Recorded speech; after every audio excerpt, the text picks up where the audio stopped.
Warning, the views and beliefs in the following program does not reflect the views of Boom Broadcasting. We give full creative control to our creators and do not believe in cancel culture.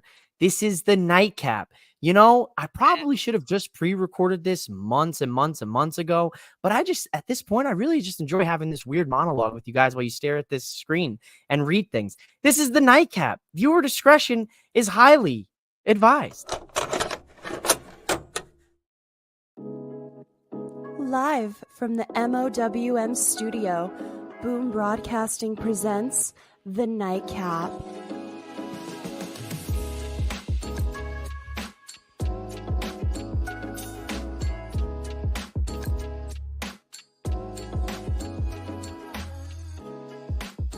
And your host of The Nightcap, mouthing off with Mike. Ladies and gentlemen, welcome back to the Nightcap on Boom Broadcasted, hosted by yours truly, mouthing off with Mike.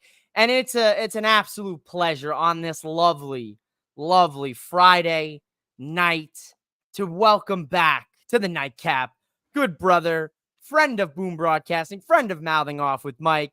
He is from four sides of the ring. I've got the hater of the year nominee tonight. Chano, what's going on? What's cooking? Good looking.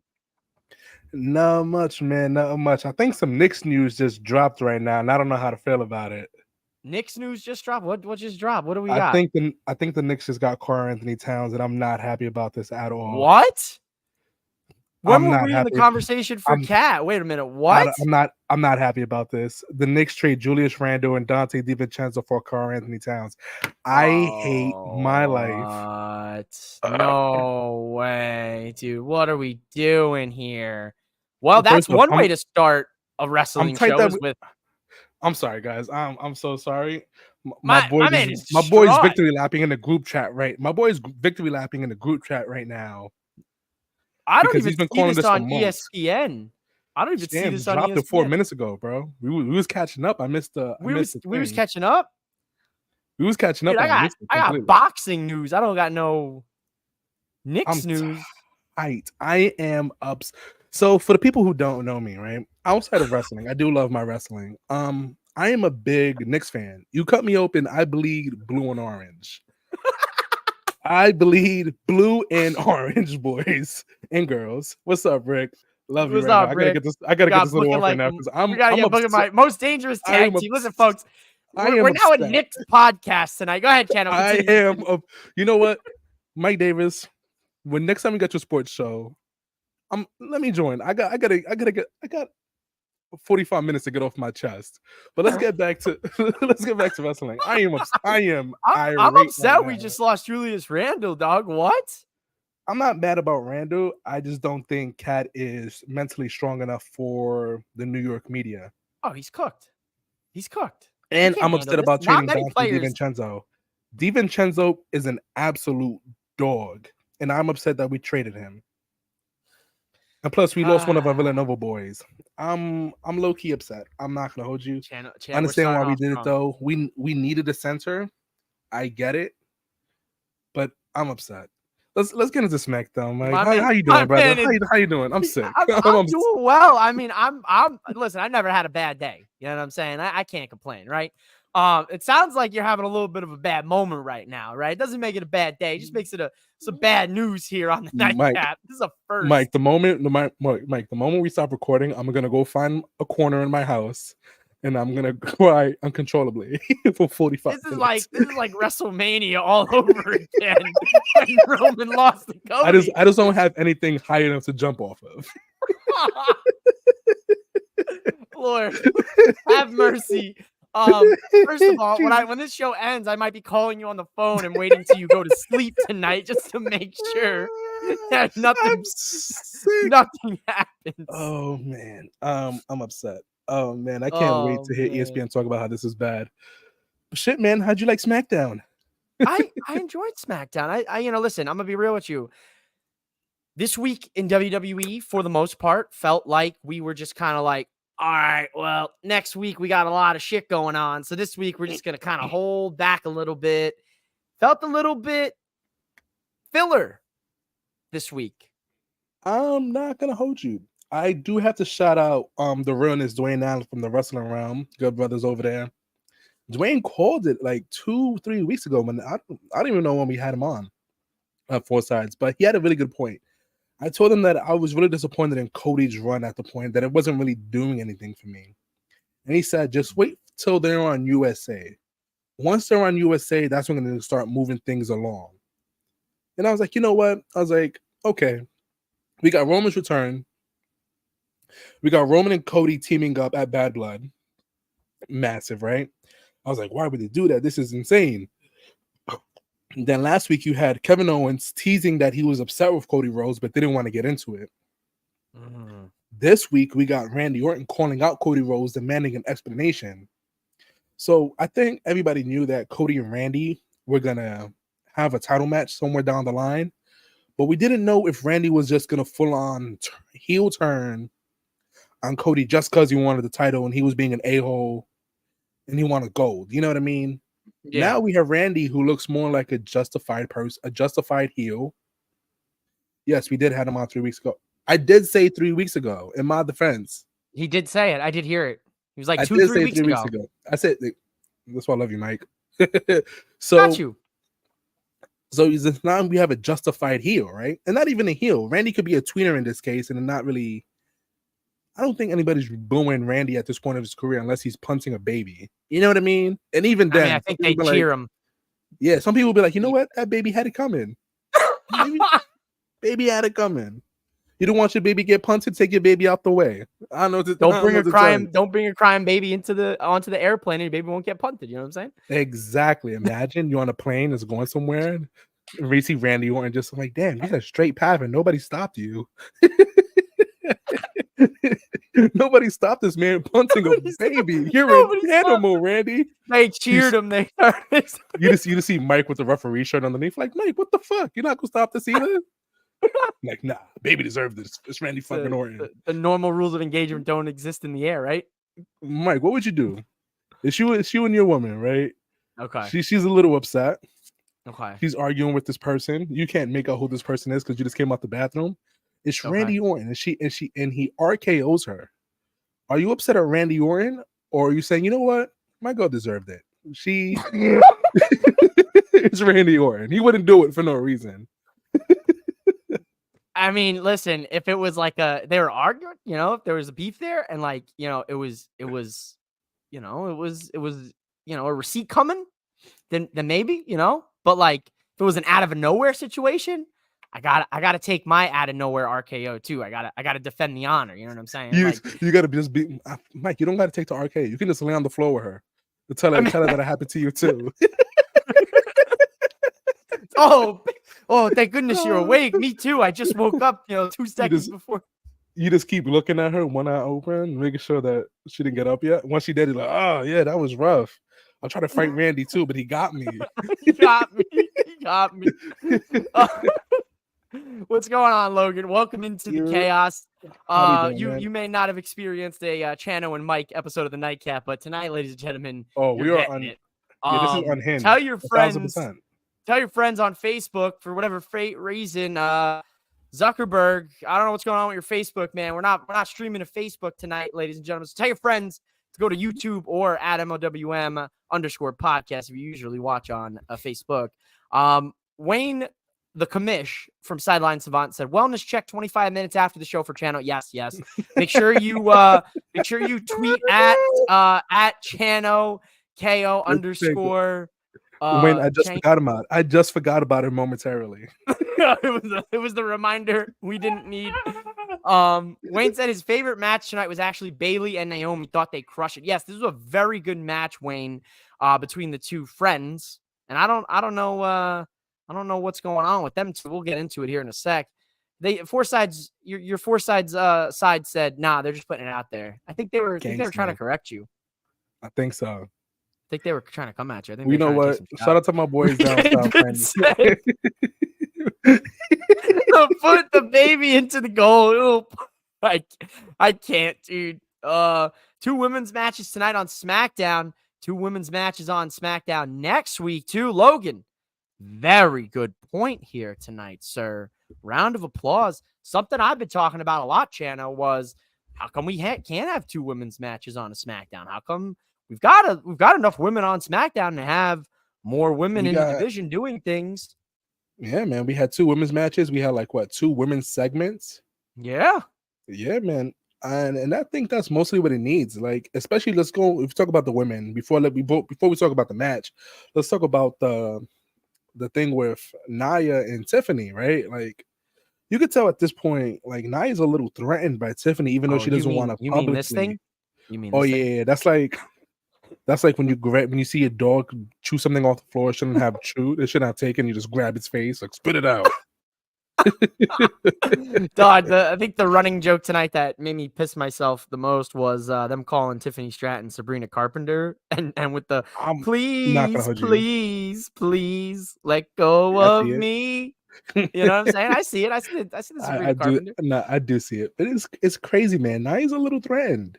And she's a little concerned. And I'm not gonna hold you. Tiffany low-key did this to herself. Twice she ran into the ring looking for a cash-in. You know what I mean? And you told her you wasn't gonna do that.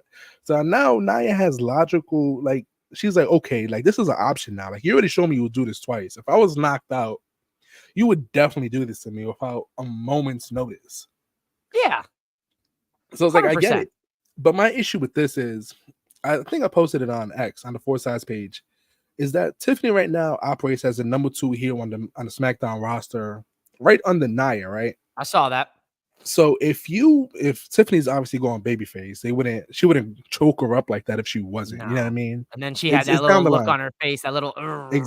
Exactly. So now we have to be like, okay, Tiffany's gonna turn face. Who's gonna take that? Who's gonna take that off of? Who's gonna become the next heel? Woman's heel. I see Naomi. A Naomi heel turn would be justified, first off. Justified. And it'll get a way more burn on the SmackDown women's roster, at least matches-wise. I know we can easily say Chelsea and Piper, but honestly, I was going to say Chelsea. I'm not gonna lie to you. Chelsea's not even heel to me. Chelsea's just greatness. She's just the GOAT. She's just a pure comedy wrestler right now. You know what I mean? And that's what SmackDown needs, and that's what the WWE needs from her. So she fills her role perfectly. I think a lot of people forget that she can actually go in the ring, but WWE is not really the show to really be going in the ring anyway. So very rare that you have to go in the ring in WWE to be a success. And there's so many names we could list where it's like they didn't really do much in the ring. Let's talk about the Ultimate Warrior. I mean, what did he do in the ring, dude? What? Talk to me about Hogan's movesets, right? You know what I mean? None of these guys went in the ring. It's just charisma, man. That's what the E's based off of. And there's nothing wrong with that. You just got to find your niche and stick in your own. But Naomi would be great for it, honestly. Oh, that's my mom. Hey, Mom. Hi, Mom. So, my mom threw me off. But yeah, it'll be Naomi. Honestly, I don't see Bianca turning heel. I can see Jade turning heel. Yeah, I think that's the most predictable one. We've seen Jade as a heel. We know what to expect of her as a heel. Yeah, I think Bianca, she says she's hesitant on turning heel because of everything that she does within her community. You know what I mean? It's kind of like when Austin Theory was a heel, but he was doing all these Make-A-Wish things, and he was just being a great guy overall outside of the show. And I was like, damn, it's really hard to hate you, man. You're a stand-up guy. You're such a good guy, dude. Yeah, I know. That's why I've been saying for a while now, get Theory face, because he legitimately is a good guy. Great. He's great, man. He's great with the kids too. Some guys stay in kayfabe the whole entire heel turn. Nah, Theory's a genuine good guy. So I think that's why Bianca doesn't want to turn. But yeah, SmackDown has a very big void in heels at the moment. Davenport hasn't been seen in a couple weeks. I don't know where sis is. Where the hell's she at? She got married, right, or something? I don't know. If she did, congratulations. But I haven't seen nothing on that. I don't know. SmackDown's in a weird spot. I can't wait till they go 3 hours. Expand on everybody they have.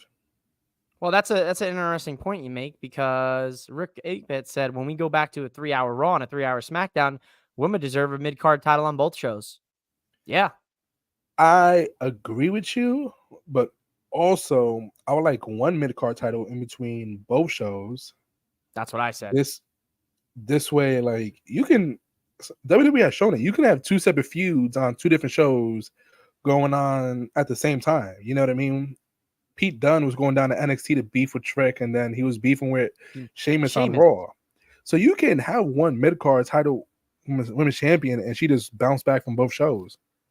And what you can do is, honestly, what I wish WWE would have done when Roman was gone, they could have held a tournament for his next number one contender. You know what I mean? If you know Roman was gone for 3 months, you could set up a number one contender. You could set up a number one contender tournament bracket. This way is like, yeah, I'm the next one up, and I deserve it. And this way you get a chance to kind of feature your roster a little bit more. I think that's one thing AEW does well. They hold a shit ton of tournaments, and they're really successful. You know what I mean? Yeah, I know. So they can do that for the mid card. They can do that for a women's mid card championship. Just hold a little tournament, a little 6-pack challenge, or you can do what they did for the Intercontinental Championship: singles matches, fatal 4-way, one of the fatal 4-way matches, faces, mid card women's championship. You don't need 2. You know what I mean? Yeah. Then it's just gonna get crowded of money. You're just gonna have a title match. Just to have a title match. And then you're gonna face the Taylor story of WWE can't create women's storylines that don't involve the title. Yeah, I'm like Liv and Rhea don't need the title because realistically they're fighting over Dom. You know what I mean? There you go. Look, me and my guys, we listen tune. There you go, folks. They just dropped a new episode yesterday, so you better go check that out on YouTube. They did. Please go check out after the nightcap. After the nightcap. After the nightcap. Yeah, please don't leave us. Don't leave us. You know what I'm saying? They're waiting a little bit. It's already out there. They did it yesterday. We're doing it live. Me and Mike share one brain cell when it's me and him on the show. I don't know what it is. It's over. We just lose common sense. We go all over the place. Let me recap. We talked about punting babies. Randy on punting babies. And Mike is gonna lay down with his girlfriend after she gets RKO'd to him, so she doesn't have to be asleep by herself. Good guy, Mike. Right. Hey, you know what I'm saying? Friend of the people. You know what I mean? You know, like I said, hey, we're here. We're doing the damn thing. Facebook playing us tonight though, so I gotta try to tell the people on Facebook, notify the people to go to YouTube. But I'm not the prez. I'm only the on-air talent. You know what I'm saying? And my man's got no power thanks to that Hurricane Helene ass getting cooked down there in the coastal plains. So shout out to all of you. If you guys are somehow in that area of that hurricane and you're watching this nightcap, you're a trooper, but also how? But be safe out there, please. They got their phone connected to the generator. Like, I'm not missing a nightcap right now. Pulling. I mean, if one day maybe we'll get some realness like that. We'll be talking some crazy shit. Watching, they'll be hitting us with that deadlock meme where they're boring ass wrestling show and they got nightcap or some shit on the. All right, so I'll tell you what. If you guys watching the nightcap right now in that hurricane area, please screenshot us where exactly you are right now. I would love to see where you guys are, especially you, Marcus and Martin. I know you watching. Like, I know you watching. Yeah, I was gonna say, right, we got some Forsyth guys down there. In the Carolinas, down there, man. It's wild, man. But God bless. I hope everybody's safe down there. The 3 of them, Brandy's up here right now. Brandy's visiting family. Oh no! Shout out to 4 Sides of the Ring. Shout out 4 Sides of the Ring, ladies and gentlemen. Much love to these guys. Rick 8-Bet said, it makes you wonder what internally Tiffany is listed as. I think she's just listed as the greatest women's, Tiffy time. The greatest women's call up in NXT and next to Bianca and the 4 Horsewomen. Yeah, honestly, she got called up and she just ran with it. You know what I mean? 3 years in the business. I'll sing that praises of that performance center left, which way, and right, because what they're doing down there, Chano, is not even. You're taking athletes. You're taking people that never once in their day did they think they'd be wrestling in a ring, and they're going out there doing super swantons and prettiest moonsaults and some of the craziest moves you've ever seen in your life. I'm not gonna hold you. I do praise that PC because the PC has put out. Yeah. She probably will be the biggest. Yeah, probably will be. She's been getting cheered since her debut. Yeah, and she's been as a heel. Her character has been a heel, and she still gets cheered. Yeah, you got grown men wearing TV time shirts. Nah, I don't think so. If she goes to Raw, it kind of ruins her momentum with Nia. I think that's clearly her story right now. I mean, that's an interesting one because they usually keep the couples together. Typically, yes. But I think there's a reason why they have them separated at the moment. You know what I mean? I think if there was an announced engagement, they'd be like, okay, we have them on the same show. But honestly, I think the Money in the Bank winner, needs to start like popping up on both shows just to threaten a little bit. You know what I mean? Because when Damian was champion, I mean not champion, when Damian was Money in the Bank holder, he just kept trying to threaten Seth. He never once looked at Roman and be like, listen, buddy, I see you. I see you. I see me seeing you, seeing me. His excuse was, "Oh, Roman's never here." But bro, you had the numbers to compete with the bloodline. You know what I mean? So you had the oppo to go do so. You just never did. And even Drew was mad petty immediately trying to cash in. Yeah, he didn't even try to see what Cody was doing on the other side. Not even. He only like, nah, I'm good here. Yeah, I mean, it'd be interesting if like she popped up and she was there next Saturday, and she kind of, teased it a little bit. But I think you're right. I think they're gonna keep it home with SmackDown, and the story with her and Tiffany is pretty solid. I mean, as we saw, Nia just choked her a little bit tonight, and Tiffany, got pissed, and looks like maybe Tiffany is gonna cash in on her. You think Bad Blood is the time, or do you think Survivor Series? Probably Survivor Series. I think they need a little more time to let it marinate. That's what I'm thinking. I think it's coming. I said this during when she won the briefcase. I said she's gonna hold it till the fall pay-per-views. I don't think it goes past summer or by the Royal Rumble, because I think we're gonna have to see who wins the Women's Royal Rumble and who's the champion. If Tiffany's the champion, I could see them having a Charlotte Flair win the Rumble or a Becky Lynch win the Rumble. I don't see Tiffany walking into WrestleMania as a champion. You see her winning it at Mania? No, I just don't. I see her winning soon and dropping like soon. Yeah, Rick's been cooking on the predictions for Bad Blood. He's not giving you his predictions on who's winning or losing. He will come in this week, but he predicted what the card was being. This man got almost got 2 matches. Yeah, Rick. So Rick I gotta give him credit for that. He's got that crystal ball. It's very clear right now. It's not crystal clear. It's in an 8-bit format, but it's still clear as fuck.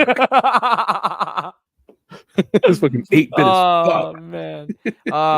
I'm home. I didn't lose electricity. You said you watching us off the PlayStation? Jesus Christ. Whoa. Hey, yo. Look, he got money. What, PlayStation 5 and a Wi-Fi account? Money? And a Wi-Fi account? Hi, guys. Hi, Mom. Hi, Mom. Hi, Mom. Much love.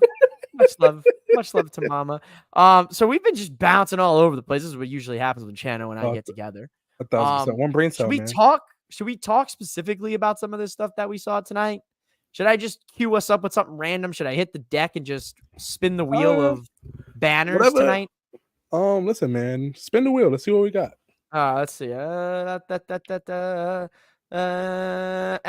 all right, I'm just gonna go with Naomi versus Bayley tonight, which is a match that Wayne said he enjoyed earlier, and I did enjoy this tonight. Bayley winning. I would have liked to see Naomi win. I think it's plot devices. Championship rematch that she never got, so it makes the most sense. Ultimately, to Naomi heel turn, I think everything is deliberate at this point. I feel like everything has purpose.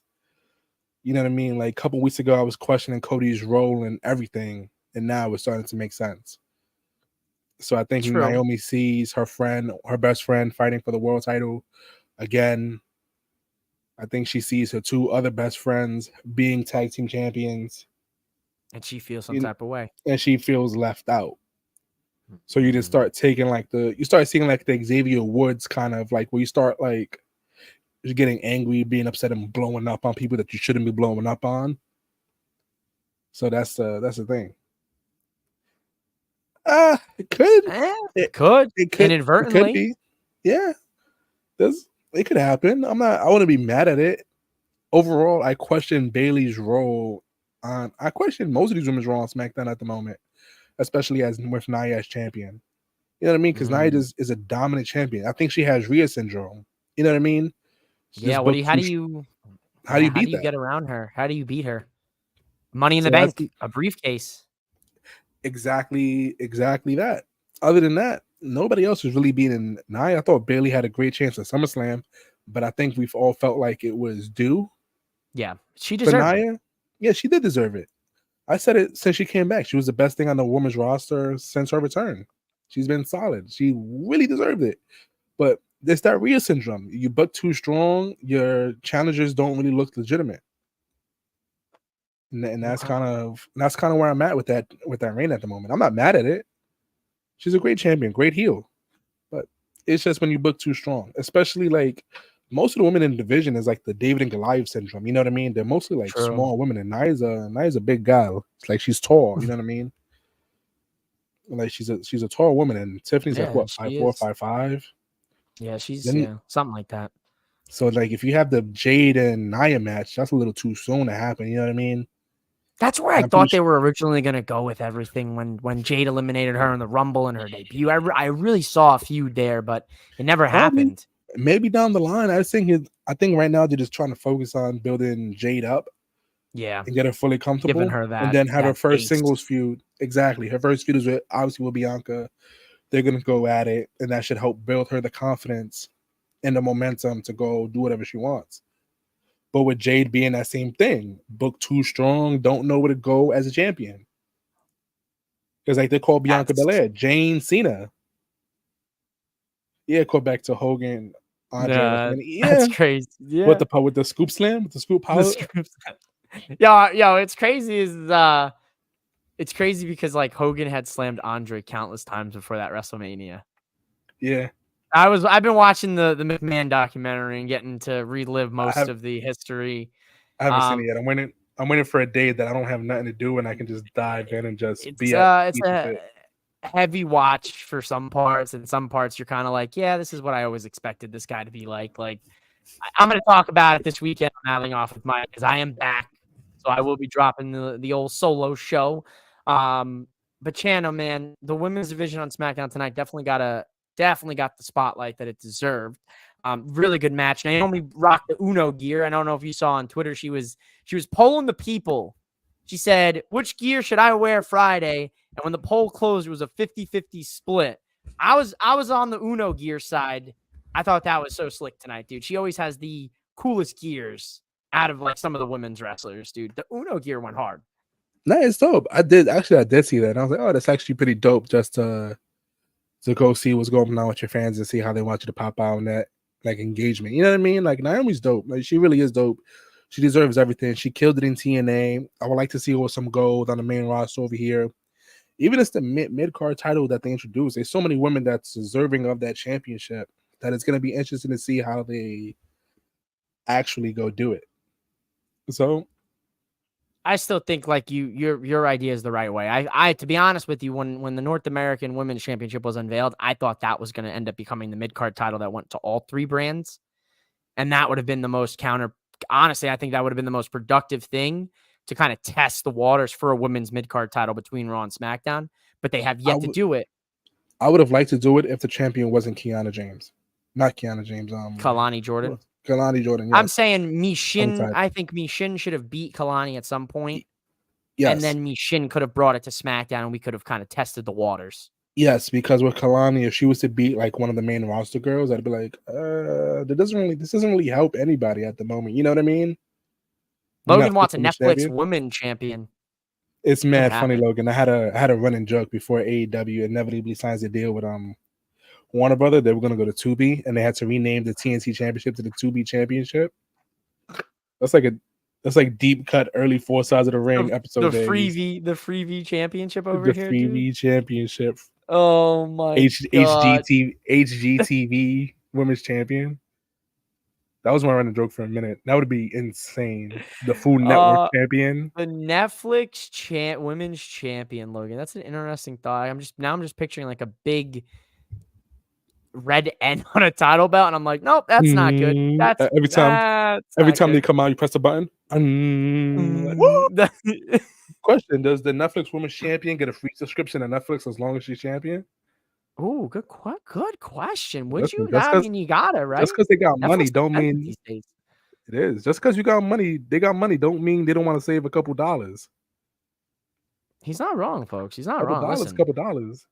Listen, let's go ahead. You mentioned a couple names that I like. I'm a big fan of. Bianca and Jade Cargill are hosting Bad Blood channel. Very interesting here. I feel like WWE kind of was like, we want them on the show, but I don't want to add a sixth match, so you're the host. That's exactly what happened. Not nothing more to it. That's Triple H was like, oh my god, it's like if I add a 6 match, they're gonna start calling this AEW. It's like there's too many matches. There's too many matches. 5. Like, Jesus, like Hunter, man, like I'm telling you, bro, you can give us 6. You can give us 6 matches. We will not complain. Especially when you start the show at 3:00 Eastern Standard Time, my dude. Or 6:00 Eastern Standard Time, my dude. If you ever time the time in between the matches, like 15-20 minutes. Like, what are we doing? It's video package, it's commercial, it's promo for next events, it's this, it's that. Even I have ad-free. I got the ad-free cock. I don't pay for the ads on the cock. I got the ad-free cock, all right? And I'm still sitting 15 fucking minutes in between these goddamn matches. Fucking cock. Nah, it's mad funny. One time I left work, right? This was SummerSlam. I worked SummerSlam. I left a little bit after the last match before the main event. And I called my cousin Tino, and I was like, "Yo, bro, just stay on the phone with me just in case Roman comes out before I get back home." I flew home. And I was still able to get home during Cody's entrance. That's how much time there is in between matches. I was able to get gas and go from my job to my house and still catch the Cody Rhodes entrance. Bro, it's crazy. It's crazy. I mean, I was grateful because I was like, thank God they stalled. But like, you know what I mean? Like SummerSlam is 2 nights next year. Like, what are we? SummerSlam is in your neighborhood, your neck of the woods too. New York native, Mike. Former New York. No. Once a New Yorker, always in New York. New York now and forever, baby. That's fair. I respect. Much love, my man. Just because you got an AZ on your chest don't mean nothing. Pull that patch off. It's a Statue of Liberty right there with a bacon, egg, and cheese. God, do I miss a good bacon, egg, and cheese? You have no idea. The only Arizona I acknowledge is the beverage. All right, I'll give it to you. The consistency, man.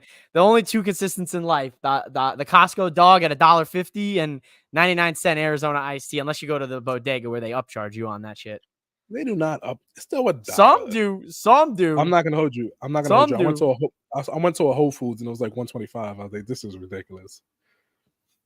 Rick 8-Bit, we are so cooked in 3-count trivia with Rick 8-Bit and Booking Like a Mark as a team. Oh, 1,000%. Everyone is cooked. He hit us with for the record, 97 Bad Blood with the first Hell in a Cell had 7 matches.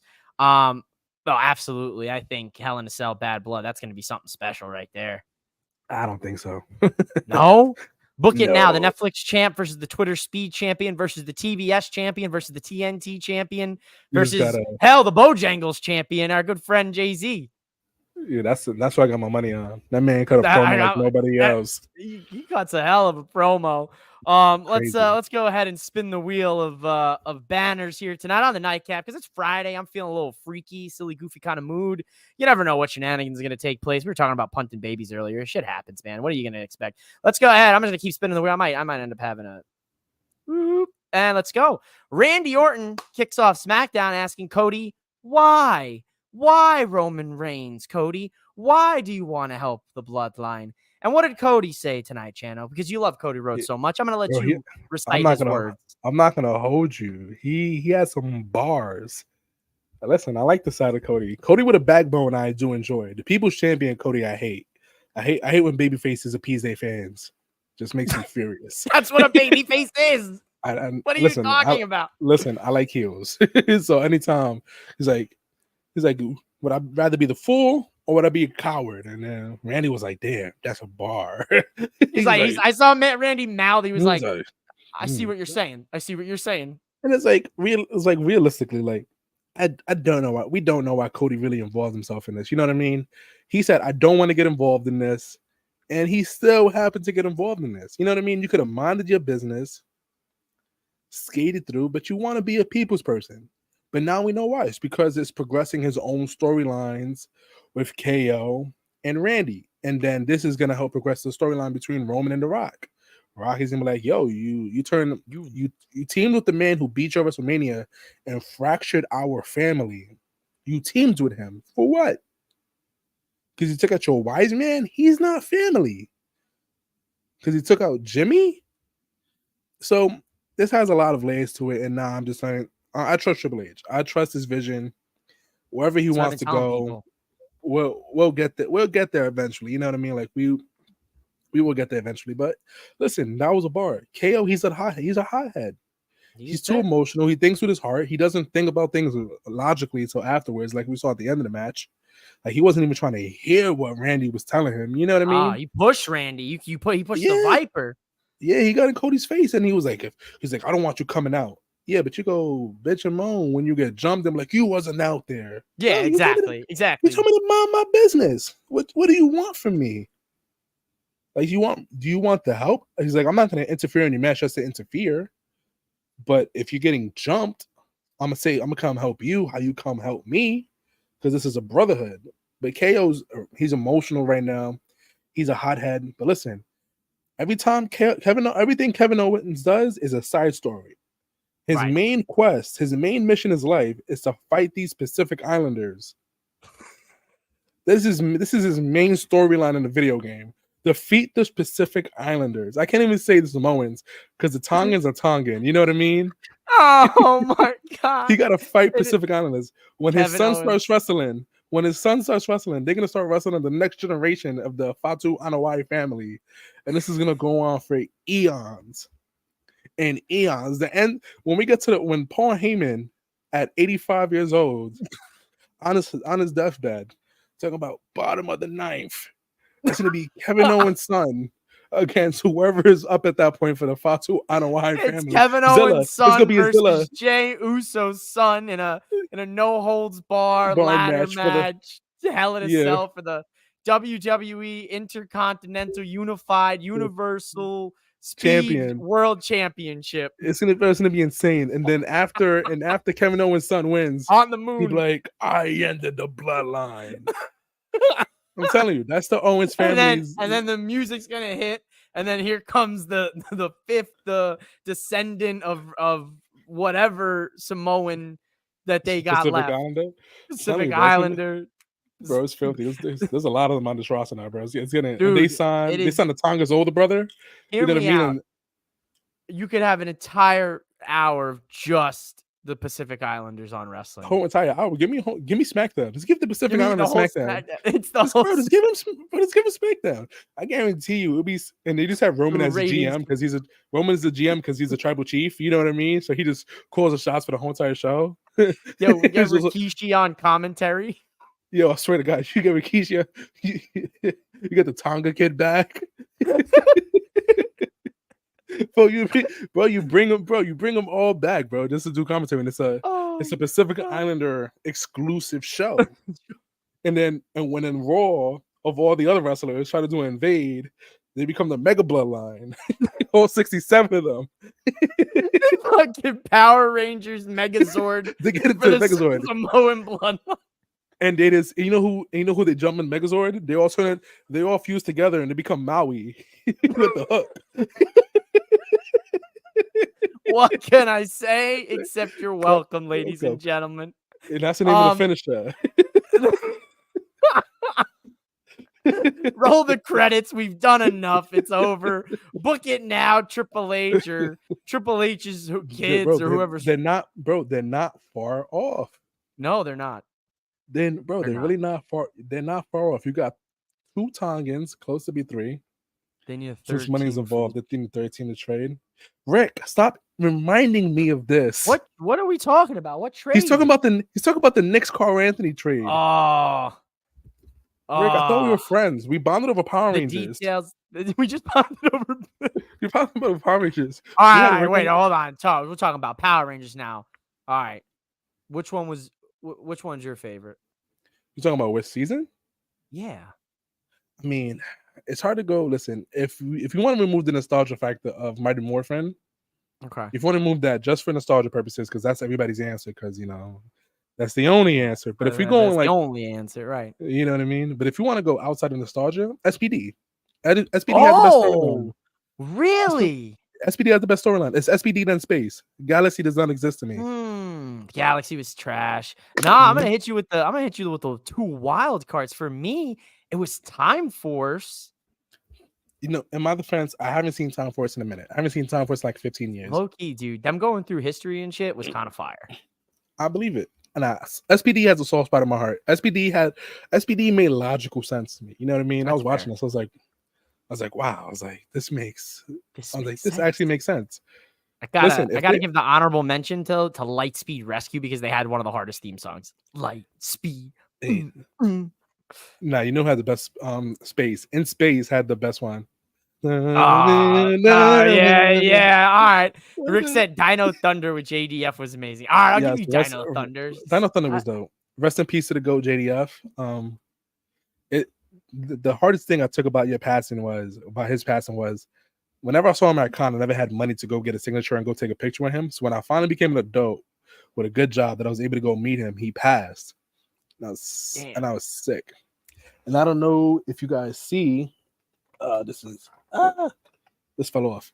So since we're on the topic of Power Rangers, I have this signed by both Yellow Rangers and Mighty Morphin and Zeo. The second Pink Ranger Cat. I have both Red Rangers from Mighty Morphin. I got the blue Time Force Ranger.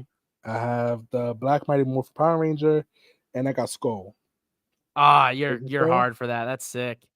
Yeah, and this is the first ever American issue Power Ranger comic book. Damn, man, you got a 9.4 on that grade too, fool. Yeah, bro. And that's your kid's college fund right there, dog. College fund. This shit is mine.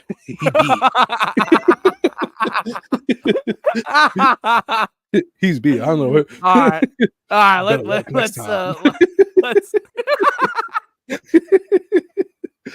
If my son ever, I swear to God, if my son ever tell me, "Yo, Dad, I need help," I'm like, "Yeah, of course, son. I'm gonna help you. What can I do for you, Dad? If you just sell that comic, I can pay for tuition." I'm like, "Go fuck yourself." No, no. You don't even appreciate. You don't even appreciate Power Rangers. Go fuck yourself.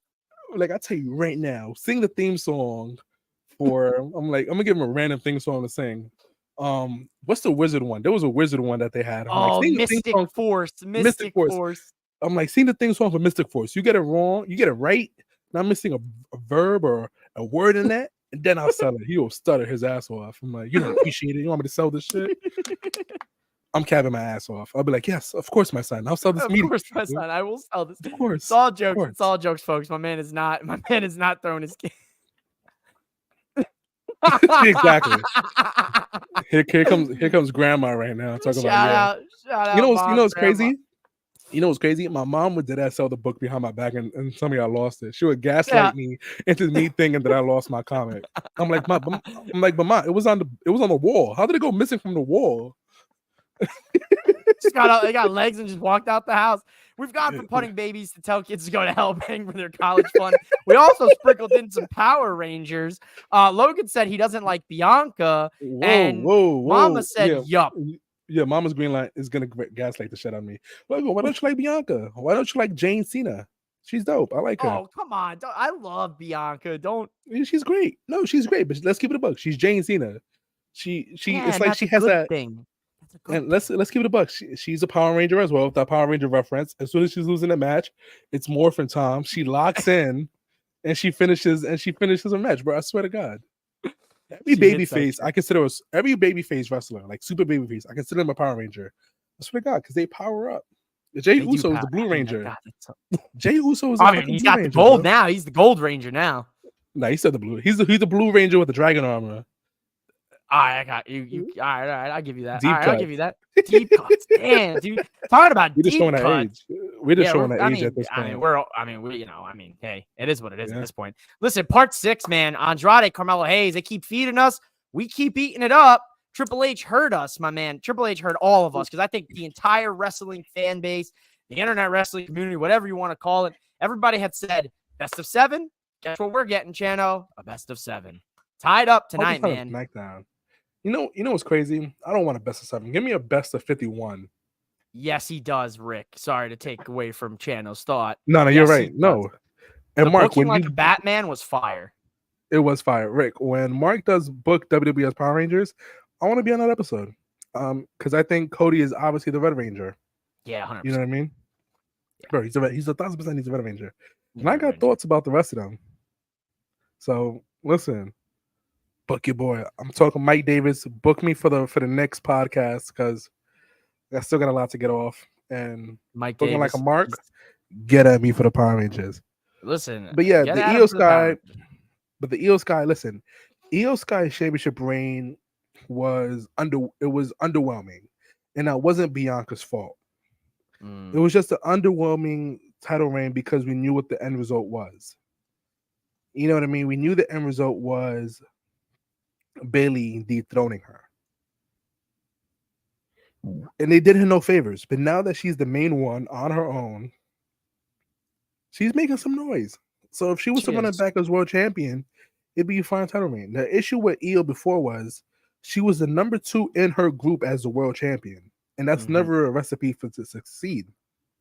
You're not even the top dog in your own faction. And you're supposed to be the top dog of this women's division? No, it doesn't work like that. Unfortunately, that's just not how it works. But they'll have a better match. Io has grown into her own as a main eventer. She is. So next time they link up, they'll be fine.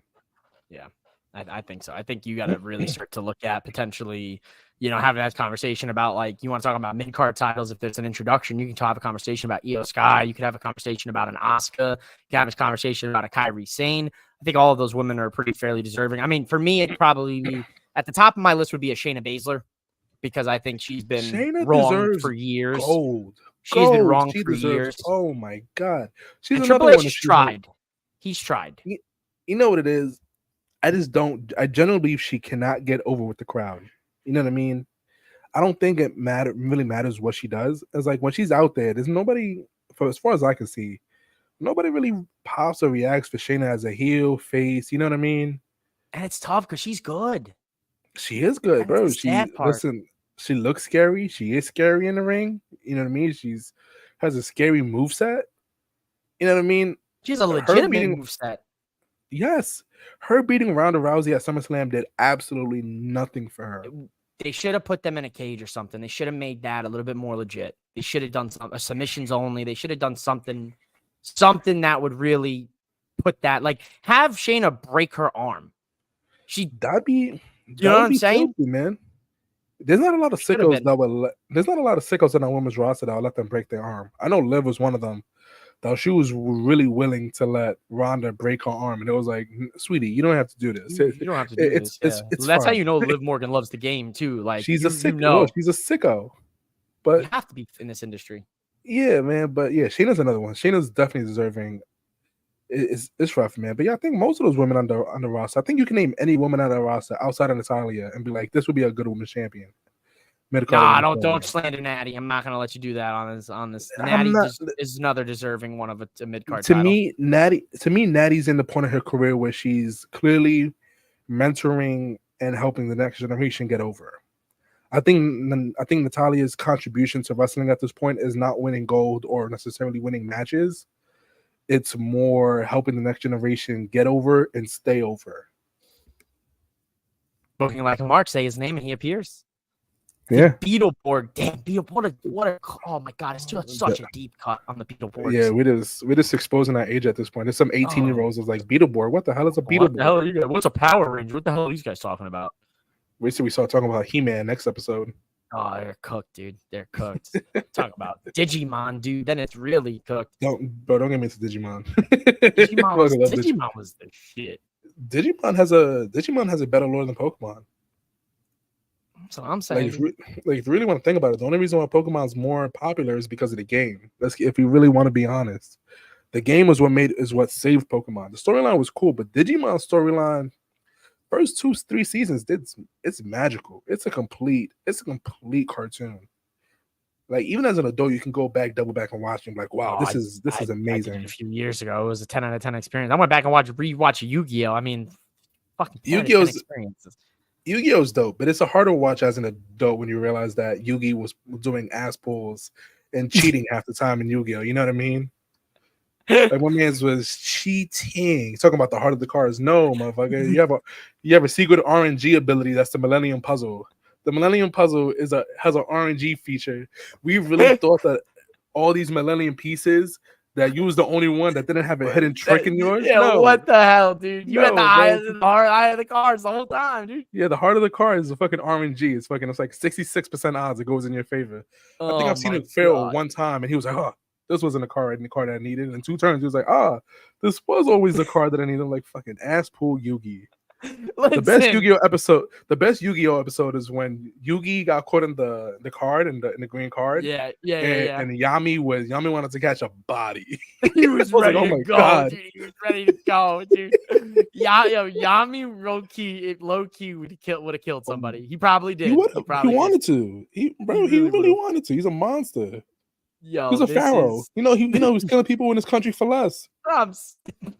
For way less. Listen. Andrade Mello, part 6.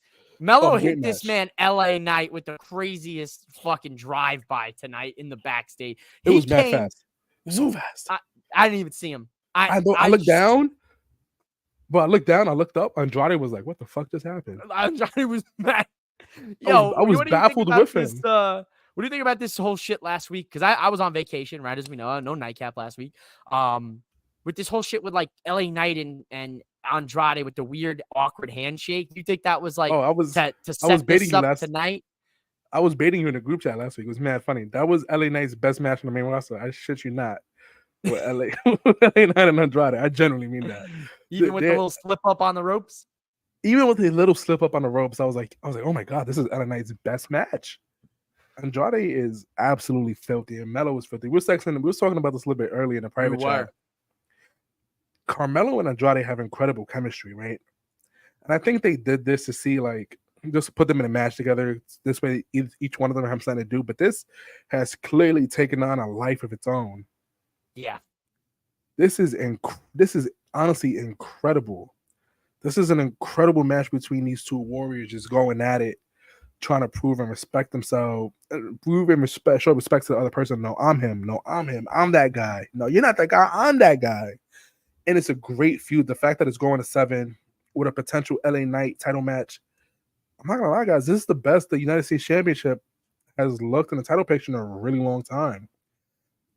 It's some blame on Austin Theory. Most of the blame is on Logan Paul.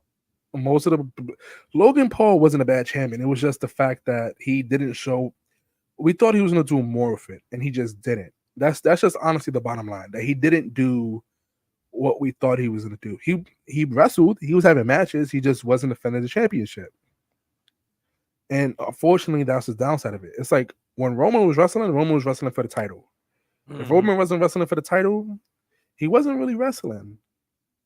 You know what I mean? The only non-title match he really had was the War Games match and the match against the Usos for the Bloodline Civil War. Other than that, when he was champion, when he pulled up and wrestled, it was for the strap. Logan just wasn't wrestling for the strap, and unfortunately, it hindered the title a little bit. It hindered it again. Do I think LA Knight's the perfect champion? No. Is he the most deserving champion at the moment? Yeah. Yes. I think he is. 100%. I think he's hella deserving. Personally, I'm not a fan of his in-ring work, but I do respect him and his fan base, and that he's over as hell. Listen, I respect the hell out of that. I don't think he's a great wrestler, but to each their own. But I think he's most deserving, and I think he's most probably likely one of the people who could put the United States Championship back on track. I don't know how long he's going to hold the championship. I don't know who's holding the championship after him. I don't know if it's going to feel this important after he loses the strap. But the fact of the matter is that it feels important right now. Yeah, you're right. No, you're 100% right. I saw you blast that out earlier, and the U.S. Championship, man, for the longest time was starting to really gain some shine, and then, like you said, the Theory thing definitely hurt a little bit. I think the Logan Paul thing, you hit that nail right on the head perfectly. It wasn't a fact that it was like a bad champion, in which he didn't defend it. He had 2 title defenses in that 100-and-something day reign, and it's just like, come on now, like that's. It was like 200. It was like 200 days. No lie, bro. Yeah, 2 title. As soon as they said at SummerSlam, they said it at SummerSlam. It's like, yeah, 200 days. I'm like, oh my God. That's like, you that's really, not the way I'm to like, do you it. held it that long? I'm like it's okay if you have you. Now go ahead, Mike. I get what they tried to do, where it's like, all right, this guy's a social media star, and like he can post it on his podcast, and he could do this, and he could take it here and go here and do this. But like the places he brought it to, and the people that neither here nor there, but he didn't elevate it outside of WWE either, in my personal opinion, which is what they wanted from him. It wasn't bad because Logan does have a very big fan base, right? Regardless of who actually that fan base is, he has a huge fan base and following outside of the WWE. That's primarily why the WWE wanted to put the strap on him. So from a business standpoint, it makes sense because he brought it everywhere with him. Anytime he had a public appearances, he had it impulsive. Like he did his thing. Like he did his thing with it. I would feel better about a Logan Paul championship reign if every single time that he tried to compete for the world title, he defended the U.S. title instead. You know what I mean? But I also understand they're trying to protect Logan Paul by who they put him in the ring with. It's been very carefully curated. It's been The Miz. It's been Roman Reigns. It's been Seth Rollins. It's been Kevin Owens and Randy Orton. I think they were a little ambitious. Yeah, Cody. They was a little ambitious when they put him in the ring with LA Knight. You know what I mean? Out of all the people that we named, LA Knight is the least technically inclined in the ring, but they were still able to make something happen. So he has been very specially cared for in his matches. Yeah. So it's like in the United States Championship, at the end of the day, it's a mid-card title. So you need to defend it against your mid-card guys. But I can't see Logan Paul against Apollo Crews. As talented as Apollo is, you know what I mean? It just doesn't make sense for Logan Paul. Yeah, it doesn't. That's a weird situation. It is a weird situation. It's unfortunate. Why you have a WWE champ not defending it? Yeah, that's another one. Yes, and no. So the Roman thing, Roman's Roman. Towards the last year of Roman's reign, we knew what it was. That's why everybody's like, "Oh, take the strap off of him." And the moment Roman lost the strap, you're like, "You know what? I did like Roman. I just wanted a more active champion." I'm like, "Okay, that's fine." But yeah, when you double it, bro, that whole entire period, the first 6 months of SmackDown, nobody was defending their title. EO wasn't defending her title. Logan wasn't defending her title. Roman wasn't defending the title. The tag team champions were mostly on Raw. You know what I mean? SmackDown really didn't have a champion throughout those months. And whenever we did see Roman and Logan, they weren't really fighting. Logan Paul, Roman, when the moment Seth went down, I thought Roman was going to fight at Elimination Chamber to make up for Seth's star power, right? But they didn't do that. So I was like, okay, so are they going to have Logan defend his championship in a rematch against Kevin Owens? No, they didn't do that. He was in Elimination Chamber, which is a high-profile spot match in Australia, which is dope. But he should have been defending the title against somebody, man. Somebody. 100%. You know what I mean? So that was what really killed SmackDown those first 6 months. And now we have fighting champions, except for the Tongans. You know what I mean? They're not. But that's next week. Ladder match, though. We can't even say that. Next week they got a ladder match. It's insane. I'm not gonna hold you. That's kind of unexpected for me on a random SmackDown. I'm not used to them putting out matches like this. Triple H said, "I'm going back to what we used to get, where you get a crazy match for the title on a weekly show." I mean, let's talk about it. I mean, just because recency bias, and something I most recently watched was Jeff Hardy and Undertaker going for the what was the Hardcore Undisputed Championship at the time, and that ladder match on. I know what you're talking about. I forgot what shot, but yeah, I know what you mean. When he showed him that respect, you get in a triple threat tag team match with 3 high profile teams next week on SmackDown.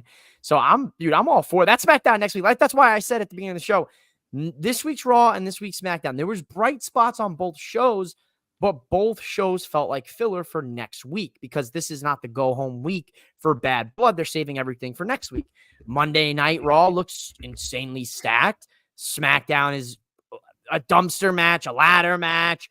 The probably Roman and Cody segment with the bloodline. You got Tiffany and Naomi. You got Mishin and Chelsea. That's a loaded ass SmackDown. Raw's just as loaded. It's a tag match before a PLE. It's a trips play. He's right, Rick. He's right. It's just like it just used to be like a mid-card title before PLE because Triple H didn't want to put it on the PLE. Except for Rey Mysterio and Logan Paul.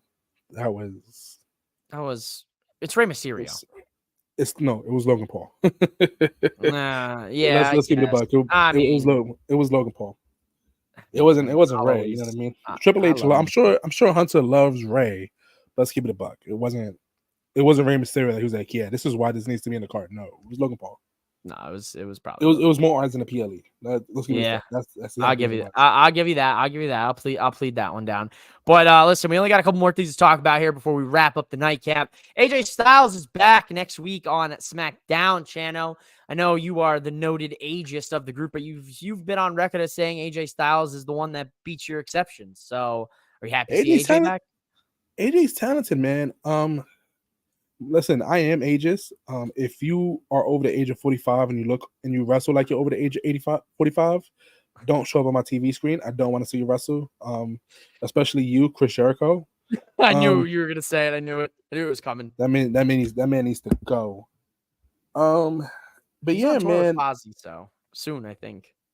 Yeah, but AJ's good, man. I just don't know what the booking for AJ would be. Is he a heel? Is he a face? I'm not gonna lie, guy. I genuinely thought they were gonna let AJ run rampant on TNA. That's what I thought was gonna happen too. I thought they were gonna let him go crazy on TNA, win the TNA championship. And it's not like a AEW TNA situation where it's Kenny Omega, you know what I mean? It's AJ Styles. Guy. Yeah, that's a TNA guy through and through. It's through and through, like Hall of Famer AJ Styles. And I thought that one made sense for the collaboration. Now, listen, we might still get that because we don't know the full extent of the TNA WWE partnership. So we still might get a AJ Styles TNA World Champion, which would be incredible for AJ to end his career. Yeah. You know what I mean? I thought he was going to go to Raw. I thought because he quit with Cody, logic would assume that he quit SmackDown. He'd have to reappear on Raw, the other show. They still have a chance to make a trade, honestly. That's true. They could trade LA Knight to Raw, and Jey Uso comes back to SmackDown. U.S. title goes to Raw and Intercontinental, and Jey Uso comes back over to SmackDown. You put him back in the targets of Solo Sikoa and the New Bloodline. I see what you're saying. I see what you're putting down. I'm picking up. So it was like I don't know what they do with AJ because SmackDown is kind of like packed and set in stone for what's going on a weekly basis at this point, with very little surprises and very little improvisation.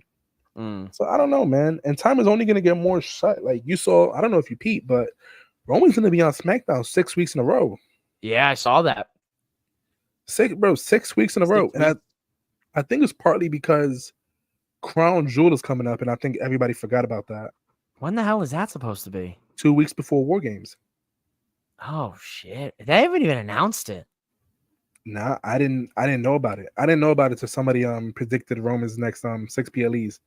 Because Roman's wrestling every single PLE until the end of the year.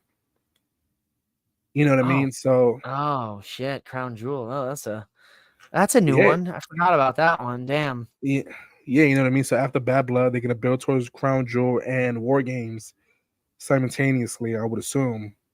Crown Jewel, I would assume it's a Saudi show. I would assume it would be Cody versus Roman 3. With interference leading into War Games, with Cody being the 5th member for the OG bloodline.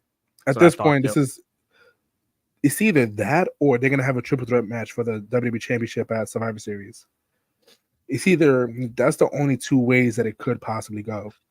I see it going. I honestly, because I didn't even think about Crown Jewel. I forgot about Crown Jewel. It's out of my head, out of my mind.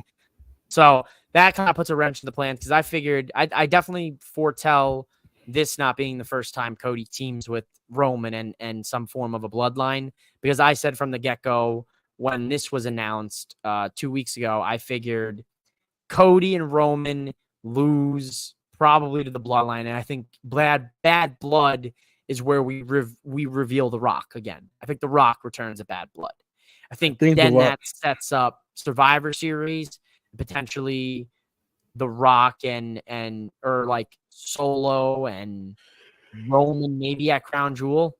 Maybe I'm not gonna hold you. I don't see Rock wrestling at War Games. You know what I mean? Maybe I do though. I don't see it because I don't. So the thing is, it's like The Rock's at this point. I think it's safe to say The Rock's not a wrestler, right?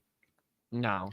He's not a wrestler. If you rewatch WrestleMania Night 1, he didn't do a single grapple move outside the Rock bottom of the people's elbow. Everything else was strikes.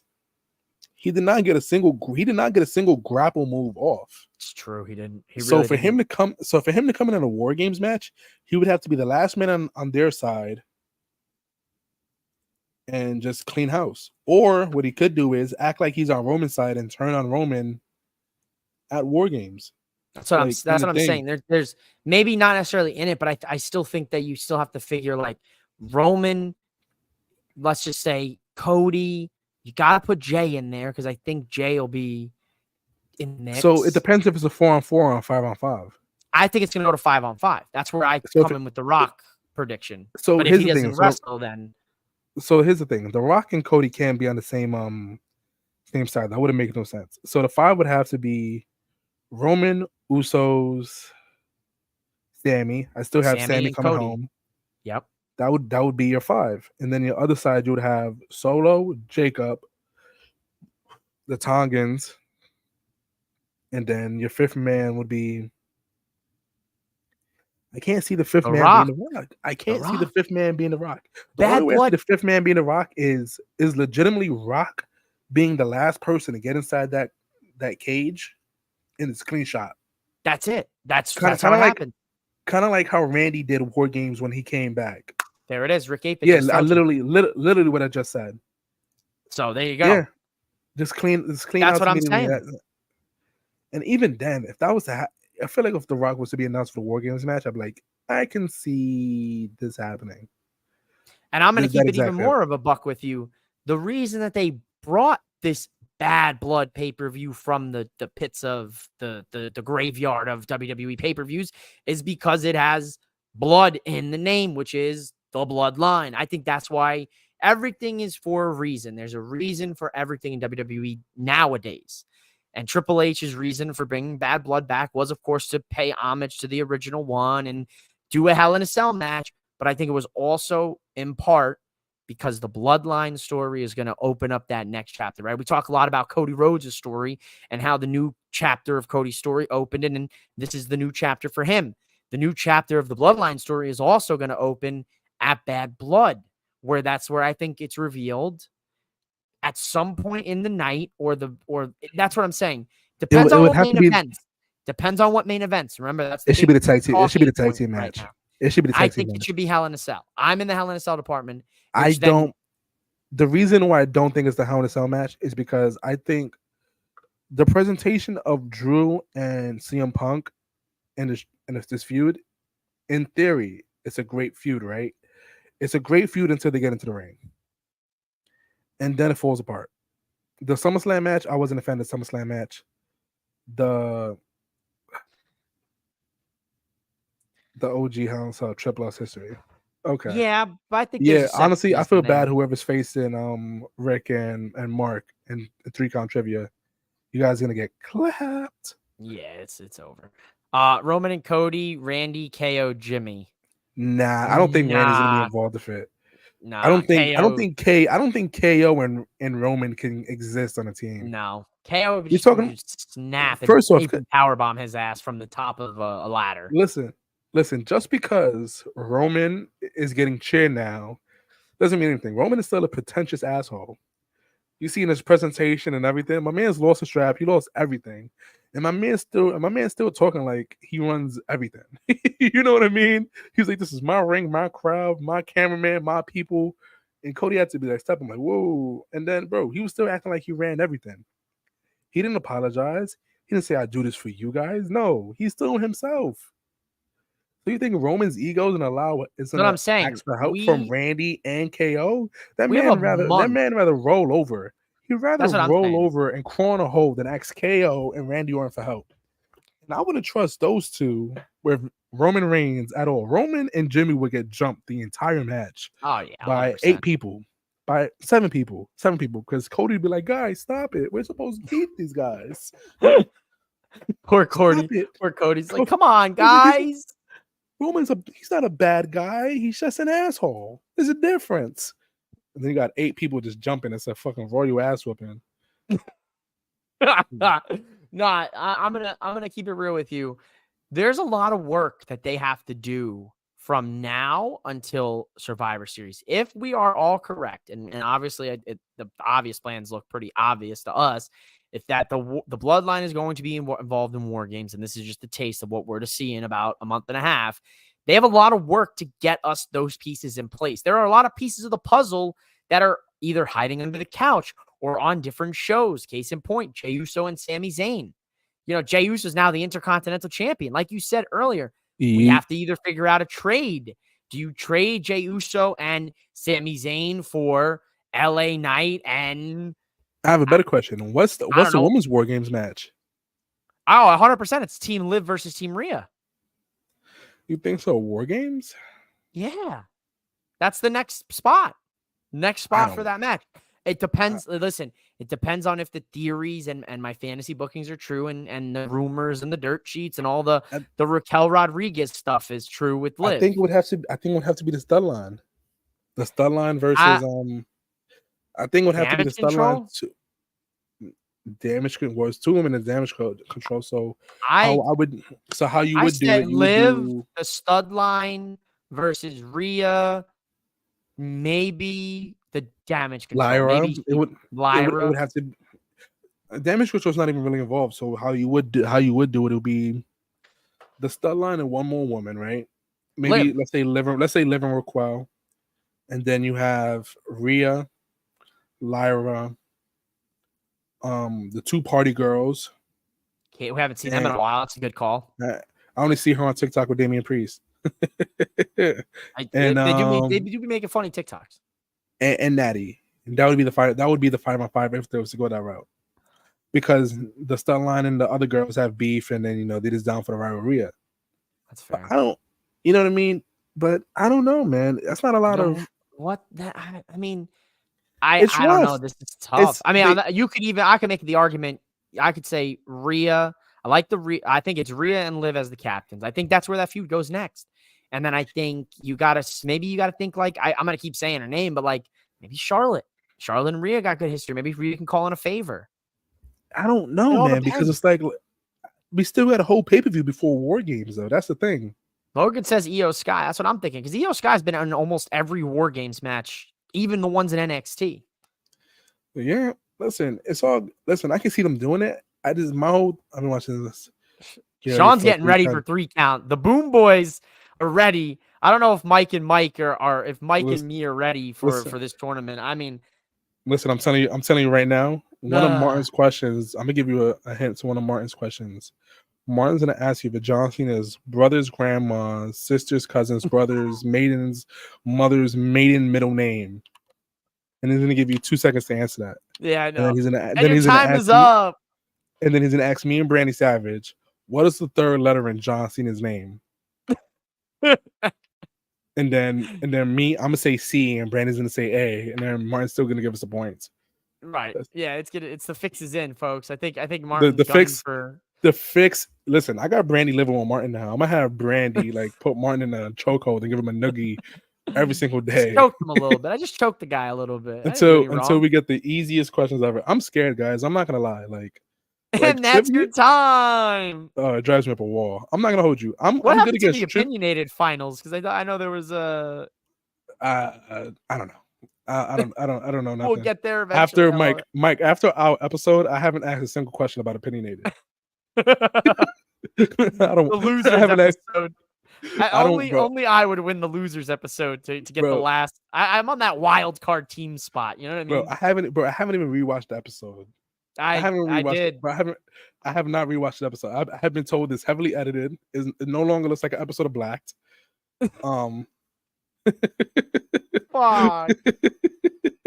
Yeah, I have not watched it. Thank goodness the Prez's power is out. Not actually. Because if the Prez heard some of the things he heard tonight, I think those fines for Chano and myself would be through the roof. I'd be on a payment plan with him. Listen, if I get fined out, so chlamydia was fine. So we draw the line, but we draw the line on Black. That's crazy. That's crazy. That's crazy. That's crazy. Oh no! Oh no! I go to the appeals. I'm going to appeals court. It'll be Rick and booking like a mark, handing out convictions. I mean, he's innocent. He's innocent. Listen, dude. I would sell out to get an innocent conviction, an innocent thing. I'll come. My whole suit would be an 8-bit. It would be an 8-bit suit. If the I swear to God. I said if the glove doesn't fit, you can't commit, ladies and gentlemen. In lesser terms here, folks, we have done what we usually do together, Chano. We went over the hour, 1,000%. We went over the hour. We talked a lot about wild things. You know, we talked about punting babies. We talked about kids' college funds going out the pisser. Your mom came in and hung out with us for a bit, which was quite the experience. Felt like a family affair tonight. Yeah, my mom likes you. My mom was like, I like Mike. I love her. I told my mom, I was like, yeah, I'm gonna do the nightcap again. She's like, oh, Mike. She's like, I love Mike. I'll watch. My heart is full. My heart is full. And now she tells me, Mama. And now she told me she's gonna gaslight me and sell my comics. So who ain't gonna go to college? So I mean, listen, only on the nightcap, ladies and gentlemen. There's only one thing you'll find out is that Channel's mom might gaslight him. I'm selling, bro. I'd rather sell the 2 championships behind me before I sell that comic. I mean, that's fair though, because you can always get a championship. That's a 1-of-1 comic, dude. It's a 1-of-1 comic. Talking about Power Ranger comic, I did get this done. But my guy Martin Zavala, custom work. That's fire. That's fire. My man's got a good little collection. Me and Channel got very similar setups with all the Funko Pops, and I don't have my belt's like off to the side here. You can't see the I blame Brandy. Tag team championships. Bro, I blame Brandy. Brandy gave me a Funko. He was like, "Here you go." I was like, Brandy, I have enough hobbies. I collect sneakers. I have comics now. Like, what am I supposed to do with Funko Pops? He was like, I don't know. And now I have a nice little wall. Yeah, terrible. I'm trying to get rid of some of mine. That's why you just see me doing some giveaways here and there. Maybe I gotta do a little Funko Pop giveaway here for the people one of these days. Yeah, I got a crazy giveaway coming up. So I got a crazy giveaway. So my mom, she was here on the show for a little bit, hanging out with us. My mom is a huge John Cena fan, so we have a lot of John Cena collectibles and figurines still in the plastic that we're gonna give away soon. I don't know when. I don't know how we're gonna do it. I genuinely do not know. So figure it out. I'll try to see if we can collab with the Boom Boys to try to, because it's a lot of John Cena stuff. it's genuinely a lot. I'm as big as John Cena fan as they'll come, man. You see all the never give up towels. You see the autographs. Yes. I love John Cena, man. He was my guy growing up. He'll always be my guy. I don't care if I'm almost 30 years old and still watching wrestling. You guys can hate all you'd like, but Mike has to sell those Funko Pops so he can fly out for SummerSlam 2025 at MetLife Stadium. Bro, I got to figure out the whole Vegas Mania thing, dude. Vegas Mania is right there. I can't miss Vegas Mania, dude. That's an experience. Mark, I'm trying to get him to sell his Funko Pops to come to Full Gear in New Jersey. I told him I'll drive him back to the airport. Everyone's pulling me in all these different directions, ladies and gentlemen. That's why you guys should totally subscribe to Boom Broadcasting. I don't know, maybe use my WWE shop affiliate link, copy your merch with my link, help a young man go see his friends and go to wrestling shows for content, of course, for you people, everyone. Listen, I'll tell you what. I'm a content machine. I'll tell you what, if Mike comes out to Full Gear, we'll set up a table with some lighting in the parking lot and we'll do the recap in a parking lot in New Jersey and Newark before Mike has to fly home last minute. The Nightcap live in the parking lot. Dude, it's going to be November. It's going to be cold as fuck. What are you talking about, bro? We do this mad ghetto. I got a folding table in my car. So I'll turn on my car headlights so we got the lighting right.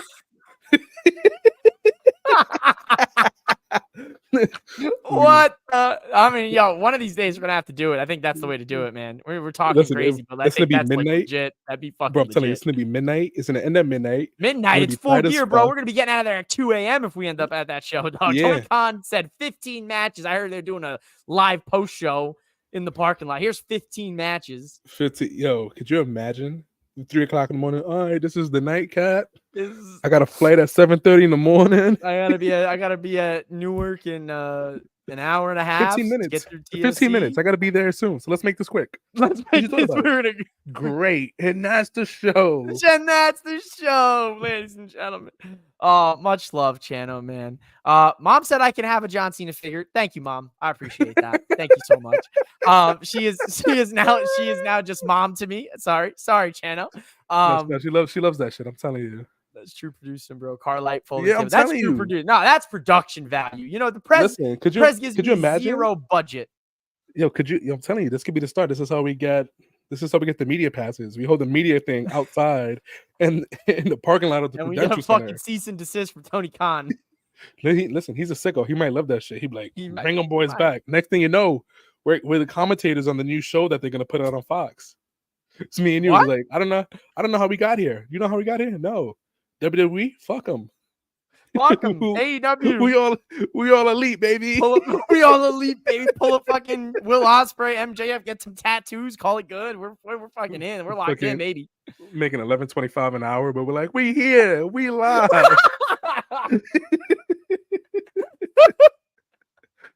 Getting Tony Khan his double espresso coffee and his bro, 1,000%. My son is be like, Dad, where's all my Paw Patrol toys? I'm like, baby, I sold it. TK's not paying me enough. Tony not paying me enough. Kiddo, I'm sorry. SummerSlam Night 1 main event, Julia versus Io Sky. Logan, if that happens, my goodness, I'm going to. You know what, Logan, you've been a real one. You've been a real one on the Nightcap. If Julia and Io Sky, I'll even give it to you if they're just on the SummerSlam card. If that's a match on the SummerSlam card, I will send you something Io Sky related. I will send you whatever Io Sky t-shirt. He will send you Io Sky herself. He's gonna send the Boom Boys, kidnap Io Sky, and listen. Can we just talk about something real quick on a sidebar with you? I don't know if I want to call. I don't know if I want to call us the Boom Boys because of Big Justice and AJ with that fucking boom shit. So I've been having a little bit of a crisis with this because I can't take hearing double chunk chocolate chip cookie on my fucking timeline anymore. And you might not have a choice. You're Boom Broadcasting. We're not gonna call you Broadcasting. That's kind of no. We're Boom Broadcasting, but I just wish that like they would kind of like disappear. Like I need them to just kind of disappear to the void. BB, it's the BBs. It's the BBs. No, the BBs. I feel like that's worse. We all need to put in for media pass for SummerSlam. Someone's got to get in. I mean, I agree. We got to put in for the passes. Yo, listen. Full gear. Listen, it's in New Jersey. It's in Newark. It's like 20 minutes. Honestly, I'm not gonna hold you guys. Me as a person, I realize I like commentary on my wrestling shows. Yeah, right. You don't realize how much you miss it. I miss the commentary because what I end up doing is I end up going on the sidebar with people around me randomly. We start talking about random things on the show. Then we're like, wow, we're real sick individuals. This is insane. Yeah, this is my life now. And it's like, I miss commentary and I hate stadium shows. Like, I'm telling you, I'm not going to have a good time at SummerSlam because I hate stadium shows. Yeah, it's tough. But it's too close for me not to go. That's my issue. It's literally my backyard. It's New Jersey. I'm about WrestleMania Vegas, dude. It's like, I would love to be there, but I know those tickets are going to be bread. It's Vegas. It's Vegas. I know those tickets are going to be triple what they were for Philly, and Philly was fucking nuts. Expensive. Philly was expensive. Philly was expensive, man. Well, you know how much I paid for full gear? I paid like $44 a ticket for full gear. Great seats. Remember, you're talking full gear and compared to WrestleMania, though. That's you're comparing apples to oranges. I just mean SummerSlam. Now, I heard MetLife sucks to see a wrestling show at. I don't know. I had buddies go to 35, and they were like, "Oh, dude, it was such a piss poor experience." But I think it was because I went to WrestleMania the first time they went to MetLife, and it wasn't bad. I was just high up. What, 27? Is it 27? Whatever. 28? Whatever it was. I can't tell you the number off. That's when I swore off wrestling. I told my mom that was my last wrestling event. Then I jumped back into wrestling like 12 years later. It was insane. But yeah, man. So it's like at the same time, it's wild because I don't like stadium shows. To me, I feel like arenas are more intimate. You have a better view in an arena regardless of where you're sitting. In a stadium, if you're in the boonies, you're watching off the TV, and you might as well just be home watching on your TV. That's you don't got to fight traffic on the way home. You don't got to pay $12 for a dog, $18 for a margarita. And I'm not gonna hold you. I like my margaritas, so I'm paying $18. I'm paying $18 for that shit. Yeah, you know what I mean. So it's like it's too close for me not to go. Like I kind of wish it was a little further. So I was like, There's you go. You could do that. A slight delay. Nah, my ADHD would not let me focus on two things at once. I was still watching on my phone. I swear to God, I'll just be watching on my phone. Boring ass SummerSlam, watching SummerSlam. Yeah, at SummerSlam, bro. Exactly my point, bro. Even at Mania, I was watching off the screen. I was like, "This is right in front of me." I'm just watching off the screen now. Dude, I'll be real. Mania. Like, thankfully, we had a good shot to the ring. But yeah, for most of it, I ended up kind of just looking up and watching it on the screen. Bro, we had good seats, man. Like me, Brandy, and J-Wise, we had great seats for Mania. They were really good seats. It was just, it's in the middle. Like the football stadium is around, right? This way you get a good seat, a good view of everything in this football stadium. But when you have a wrestling ring in the middle of the football stadium, and it's like you tend to miss them. It doesn't matter how good seats you have unless you're in the first 10 rows. I'm not gonna hold you. Like when me and the boys went to Forbidden Door, that was an amazing experience because we was on the floor. It was 29. It was 29. Look at my mom chiming in. Love you, Mom. Mom, dude. Love you, Mom. Love you too. So it's like it's hard, man. The Forbidden Door was great. It was an arena. 27 in the Carolinas. Come on, yeah. Give Charlotte one. Give my 4 size boys a SummerSlam. Gosh, give all the Boom boys some slim love. I guarantee you, if there's a SummerSlam or WrestleMania in Charlotte, Marcus would call my boss and put on my PTO days for those days. So I have no reason not to come down. Oh yeah, you're gonna get SmackDown and Raw from Barclays and MSG guaranteed. I praise an MSG. MSG is my second home. I feel at peace at MSG. Barclays, the home of the Nets. Don't like them boys. Damn. Dude, you know what's crazy? I've never been to Barclays up to I never got a chance. Even when I was living back east, I never went down to a show because it's really shaped. So as soon as you go up, you feel like you're falling a little bit because it's all angled in a really weird way. I'm good.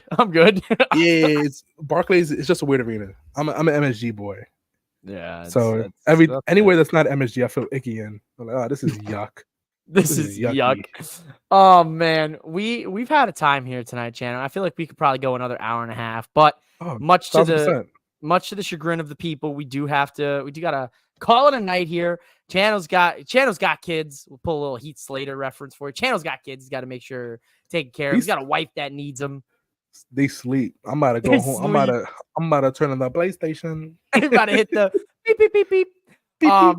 I'm gonna go ahead and let Channel plug 4 Sides of the Ring, 3 Count Trivia coming up. I beg of you, Martin, if you're watching this, please don't put me up against booking like a Mark and Rick Ape, please, for the love of all that. I don't want to get Molly whopped. I don't want to get Molly. Actually, I think I've seen the first round matchup. You guys go. Fuck. Well, it was fun. I'm gonna stay positive. Maybe any team, any day, baby. Any team, any day. Nah, it depends. It depends if you didn't text Martin good morning that morning.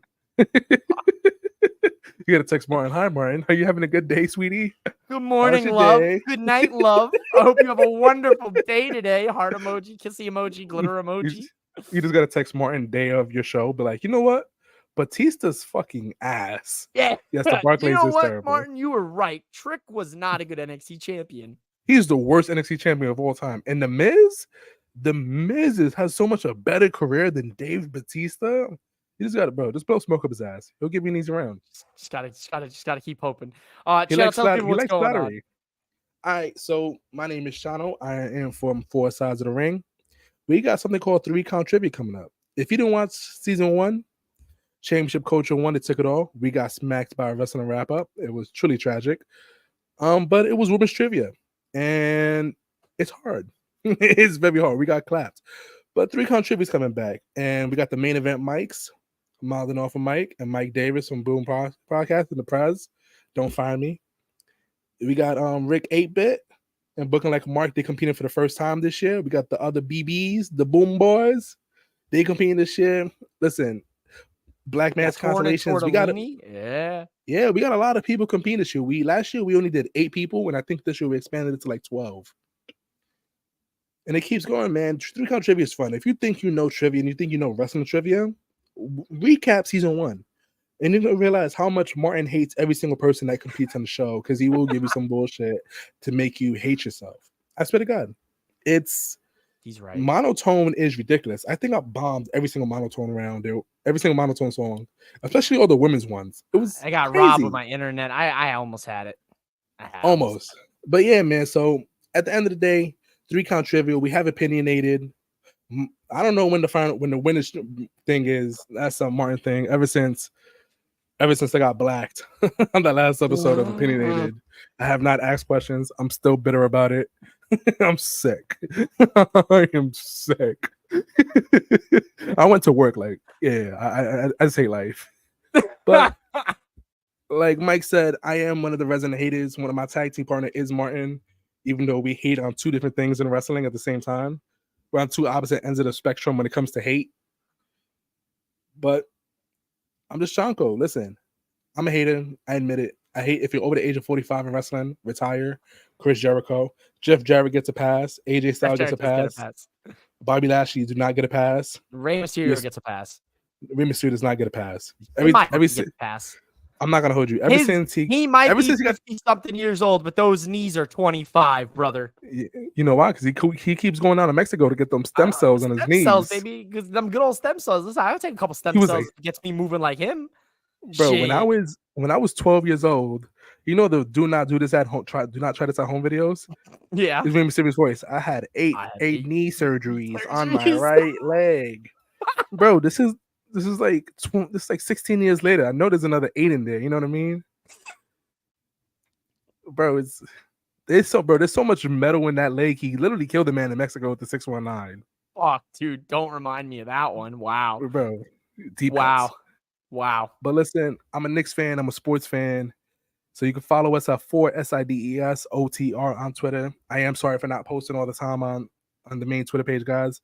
Social media is taxing. I do promise you that. It takes a lot. It does take a lot out of me. And I'll just be working overtime. If you want to follow me and my personal shenanigans, you can follow me at CHANCKO_. It's right there on my thing. Follow me. I'm all about the shenanigans. And that's all I got. And I just want to say, go Knicks. And I'm going to go cry the moment it stops recording.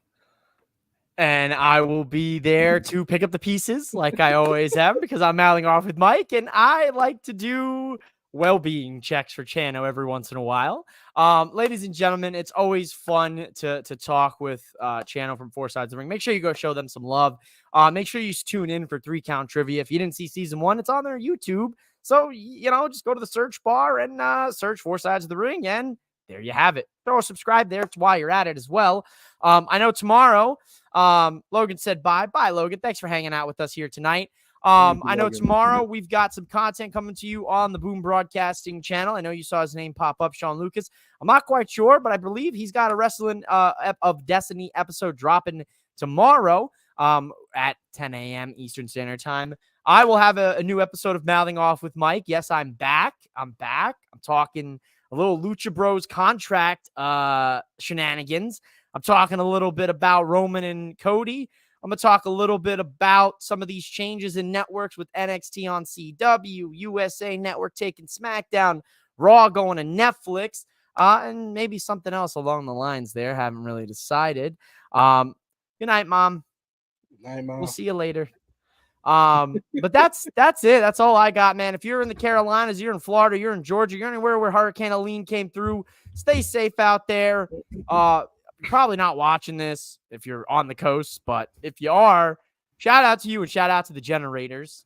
Take a picture where you're watching that. Just take a picture where you're watching that. Just take a picture where you're watching that. Tag me and Chano at MOWM_podcast at CHANCKO_. This has been the Nightcap, ladies and gentlemen. I'll see you here back for Monday Night Raw. Yes, sir. Bye, guys.